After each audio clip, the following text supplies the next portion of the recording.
Hey everybody, welcome back to Ogre Speed Shop. So the video I put out about adjusting suspension on the Camaro, I didn't show you something that happened when I was putting it all back together. So I'm going to get into that and show you what we got to do to fix the Camaro. Something else broke on it. Alright, so when I was putting the suspension back together, tightened down the upper ball joint and it just stripped. Like it sat there and started spinning. So the only thing keeping it on there basically is a cotter pin right now. So, oh yeah, by the way, I bought that as a kit from Rock Auto and it was the cheapest option. It was a complete upper control arm with the ball joint and bushings already installed.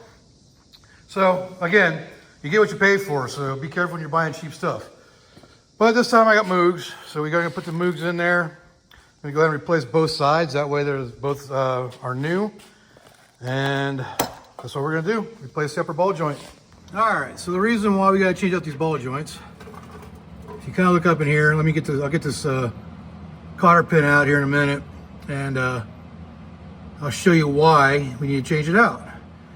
The good thing is, you see how it's got bolts in it? These 3 bolts up here? Well, the factory, they were riveted on. So you'd be hard pressed to find any that are still on the road that still have those riveted on. But you gotta pop them off with a grinder or a punch or something, and usually an air hammer works pretty good to chisel. And but luckily this will be a real easy job, so all you gotta do is unbolt it, bolt a new one in. So just want to show you that one, and I'll show you the threads on this once I get the cotter pin out.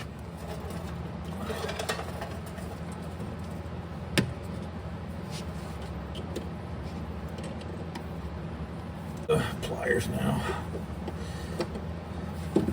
There we go. That's getting replaced. And let me show you what I'm talking about.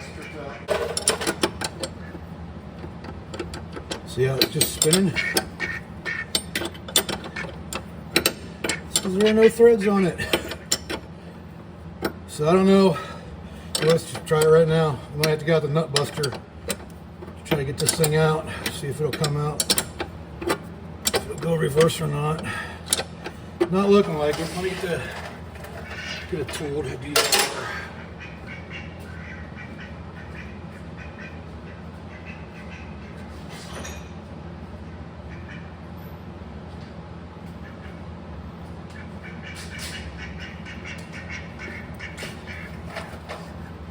Let's see if some speed will get it out.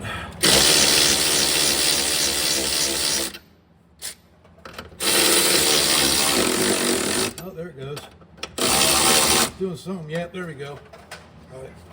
It's going to be loose enough that it's going to come out.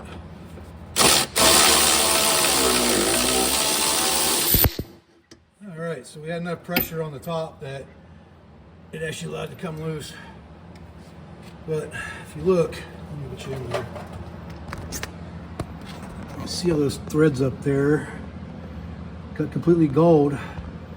It actually looks like it might have topped or bottomed out on the taper up here. Which ain't a good thing. Hopefully the spindle's still good.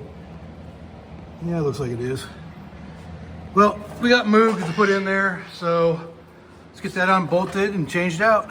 All right, these are 10mm bolts and nuts on here.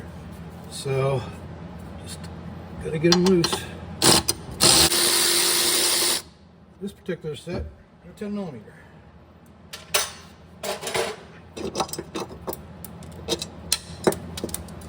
Just like that. Get the old one out. Get the new Moog one right here.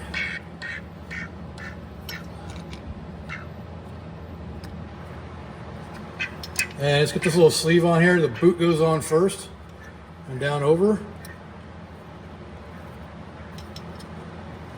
Another cool thing about these is they're actually greasable. The ones I just took out are not greasable. And then the sleeve goes over top of that to hold it in place. All right, so that goes in, then the seal.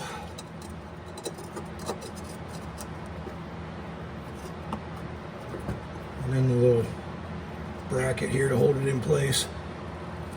And it comes with all new hardware. So put that all on. All right, so just so you know, these have top lock. style nuts. So once you put it on there, it's going to go the threads and basically make it a permanent fixture on here. So you just got to be mindful of that.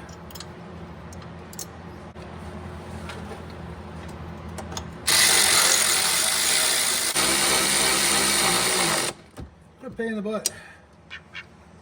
Just give a quick little turn on each one of those nuts just to be sure.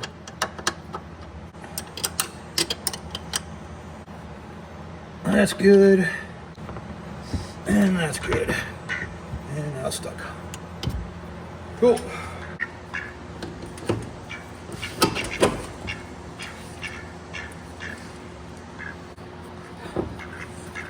Alright, stupid timer went off and screwed up the video. So let's get this thing tightened down.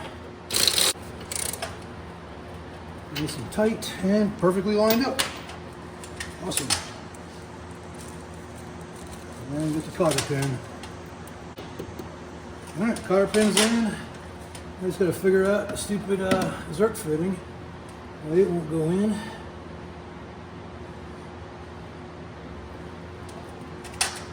Big thing is just trying to get it started. Let me get a wrench instead.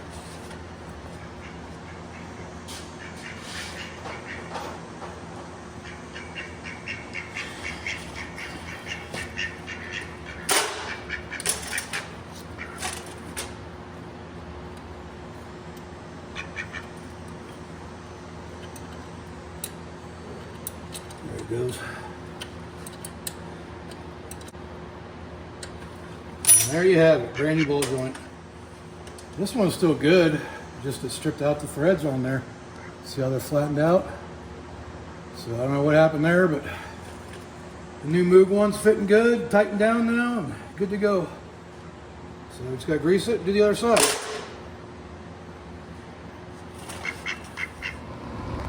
So I just took a look at this side over here, and it's actually greasable. And there's nothing wrong with it, so I'm gonna go ahead and leave this one alone. Just keep that one for a spare, and just go with it. So save me a little bit of time there. All right, that'll do it for installing a new upper ball joint on the Camaro. You saw it stripped out on me for whatever reason. Probably just a cheap part, you know, but it is what it is. And now we got a Moog on there, and the other side's fine. It's greasable. I just grease everything and be done with it. So if you like this video, go ahead and leave a like down there, leave me a comment, let me know what I can do better, and just subscribe while you're at it. So until next time, I'll see y'all later.